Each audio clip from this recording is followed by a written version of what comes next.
Gold trusted gold buyers. మీరు తాకట్టు పెట్టిన బంగారాన్ని విడిపించి ఈ రోజు ఉన్న మార్కెట్ ధరకు కొనబడను. ఆయన ప్రేమతో చెప్తున్నారు కానీ యాక్చువల్గా ఆ రోజు నేను ఆయన కలిసినప్పుడు అంటే ఎప్పటి నుంచో నేను భీమవరంలో సినిమాలో రాకముందు నుంచి, ఎందుకంటే ఆయనది 32 సినిమాల ప్రయాణం, అదేమి చిన్న ప్రయాణం కాదు. నేను ఎందుకు ఆ మాట చెప్పానంటే ఆయన సినిమా ఆడటం ఆడకపోవటం అనేది తీసి పక్కన పెట్టి ఆయన వన్ మ్యాన్ ఆర్మీ. ఆయన దాంట్లో రాజు ఆయనే, సైన్యాధిపతి ఆయనే, సైనికుడు ఆయనే, అన్నీ ఆయనే. సో ఒక్క మనిషి సినిమా ఆలోచన పుట్టడం దగ్గర నుంచి దాని ఎగ్జిక్యూషను, దాని తాలూకు రిలీజ్ వరకు సినిమాని తీసుకెళ్ళి జనం ముందుకి థియేటర్లో సినిమాని ఒకే ఒక వ్యక్తి ఇంత ప్రయత్నం చేస్తున్నారంటే అది కూడా ఖచ్చితంగా ఏదో ఒక కారణం ఉండి తీరాలి సినిమాకి.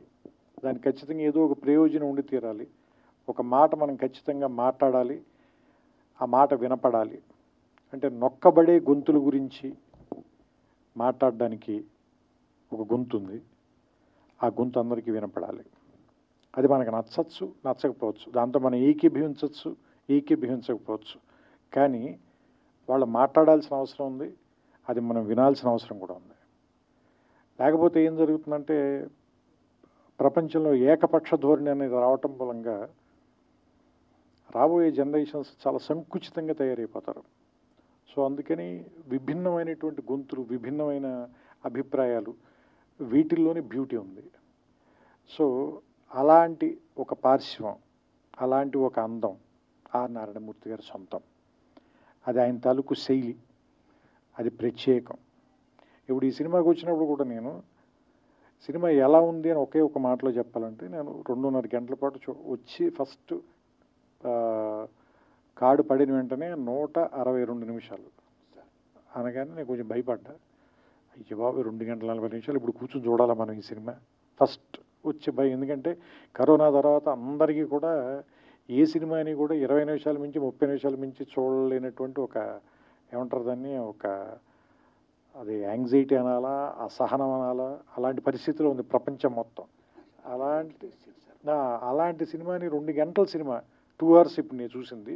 2 గంటల సినిమా చూస్తే, క్షమించాలి సమయం తప్పుగా చెప్పా, 2 గంటల సినిమా చూసినప్పుడు నాకు చాలా ఫాస్ట్గా పరిగెత్తి వెళ్ళిపోయింది, సినిమా అయిపోయింది.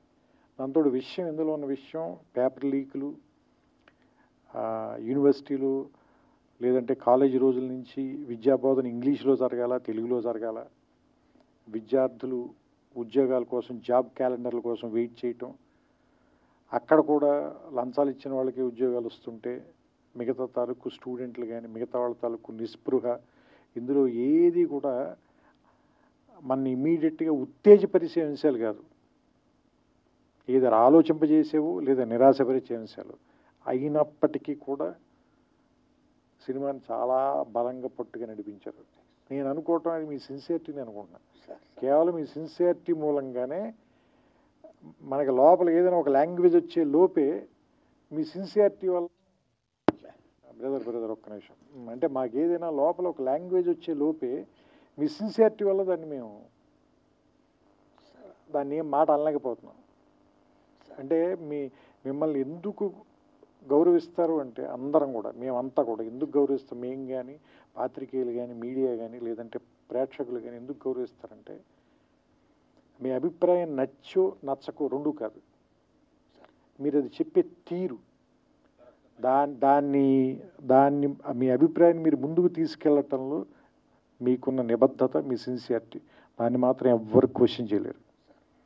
అది మాత్రం మీ సొంతం. అలాంటి వాటి కోసమే నేను ఇప్పుడు వచ్చి మీ పక్కన నుంచున్నాను. కేవలం ఏంటంటే మీ నిబద్ధత నచ్చే, దానికి గౌరవం ఇచ్చే. ఎందుకంటే ఇంతలా రాజీ పడకుండా బతకటం అందరి వల్ల సాధ్యం కాదు, నా వల్ల కూడా. నేను చాలాసార్లు రాజీ పడ్డాను నేను. సో అందుకని ఏంటంటే ఇలా రాజీ పడకుండా బతకటం అందరి వల్ల అవ్వదు, కొంత జెలసీ కూడా ఉంది నాకు. అలా బతకడం అంత తేలిక కాదు. సో అందుకని ఆయన పక్కన నిలబడి ఆయన నా అమూల్యమైన సమయం అన్నారు కానీ ఆయన తన సమయాన్ని వెచ్చిచ్చి నాకు సినిమా చూపించినందుకు, నా ఈ సినిమా గురించి నన్ను మాట్లాడమని నాకు అవకాశం కల్పించినందుకు నేను మనస్ఫూర్తిగా ఆయన కృతజ్ఞతలు చెప్తున్నాను. ఈ సినిమా రేపు ఈ నెల ఆగస్టు 22వ తారీఖున రిలీజ్ అవుతుంది. దీన్ని థియేటర్లో చూడండి. ఇలాంటి సినిమాలు ఎందుకు బతకాలి అంటే ఆర్ నారాయణమూర్తి గారు మరిన్ని సినిమాలు ఇంకా తీయాలి. ఎందుకంటే అర్ధరాత్రి స్వతంత్రం నాకు తెలుసు, ఒరే రిక్షా నాకు తెలుసు, చాలా సూపర్ హిట్లు కొట్టారు మీరు. You're super star in your own way. So ఇప్పుడు కూడా చెప్తున్నాం కదా, ఆ స్టార్ ప్రెజెన్స్ అయితే ఉంది. మీకు తెలుసో తెలీదో మేము ఒక సినిమాలో క్యారెక్టర్కి మిమ్మల్ని అనుకున్నాం, కానీ నాకు ఎవరు ఏం చెప్పారంటే ఆయన చేయరని చెప్పారు. ఎందుకంటే మీరు రెమ్యూనరేషన్ ఆఫర్ చేసైతే ఆర్ నారాయణమూర్తి గారిని కొనలేరు అన్న. సో అంటే మీరు చెబితే ఎందుకు జనం ఇలాంటి విషయాలు మీరు చెప్తేనే ఎందుకు వింటారు అంటే, మీరు దాని డబ్బుల కోసమో సక్సెస్ కోసమో చెప్పరు, నిజంగా దాన్ని ప్రజలకు తెలియజేయాలని చెప్తారు కాబట్టి దాన్ని చూడడానికి వస్తారు, దాన్ని గౌరవిస్తారు. ఇప్పుడు నేను కూడా 2 గంటల పాటు నేను ఎందుకు గౌరవించి చూసి ఇక్కడికి వచ్చి మాట్లాడుతున్నానంటే దానికోసమే. సో ఈ సినిమా ఆడాలి. మీరు ఖచ్చితంగా నెక్స్ట్ సినిమా ఇంకా చాలా ఏమంటారు దాన్ని, కొంచెం ఎక్కువ డబ్బులు ఖర్చు పెట్టి ఇంకా మంచి ప్రొడక్షన్ వాల్యూస్తో తీయటానికి అవకాశం కలిగేలాంటి డబ్బులు ఈ సినిమా మీకు ఇవ్వాలని, అలాంటి సక్సెస్ వస్తుందని నేను కోరుకుంటూ, ఎస్పెషల్ ఇందులో నాకు ఆ గద్దర్ గారి పాట కూడా బాగా నచ్చింది. అది గద్దర్ గారు రాశారు, మీరు చెప్పిన తర్వాత నాకు ఇంకా ఆనందం వేసింది, ఎందుకంటే నాకు ఇష్టమైన రచయిత ఆయన. సో ఆయన పాట చాలా బాగుంది ఆ పాట మాత్రం. సో నేను ఆ పాట మీరే పాడారేమో అనుకున్నాను, ఎందుకంటే వాయిస్ విని కొంచెం రాగా ఉంది వాయిస్ అయింది. సో అంటే ఆ పాత రికార్డింగ్ని వాడుకున్నట్టున్నారు మీరు, అందుకని that was a good song తాత ముత్తాతలు ఆ song. And I like the film అండి, నాకు నచ్చింది సినిమా. సో మీ అందరికి కూడా నచ్చుతుందని ఆశిస్తున్నాను. మరోసారి మా కోసం ఇంత రాత్రి సమయం వరకు వెయిట్ చేసిన పాత్రికేయులందరికీ కూడా నా కృతజ్ఞతలు చెప్పుకుంటూ నాకు అవకాశం ఇచ్చిన నారాయణమూర్తి గారికి మనస్ఫూర్తిగా నా అభినందనలు. అండ్ ఈ సినిమా సక్సెస్ అవ్వాలని నేను ఆకాంక్షిస్తూ ఆయనకి నా శుభాకాంక్షలు తెలియజేస్తాను. అయ్యో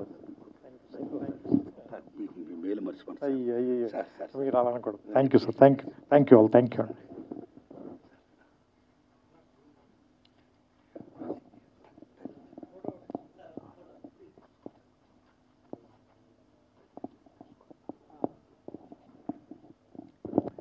అండ్ ఇంకొకటి, ఈ సినిమాలో అయినా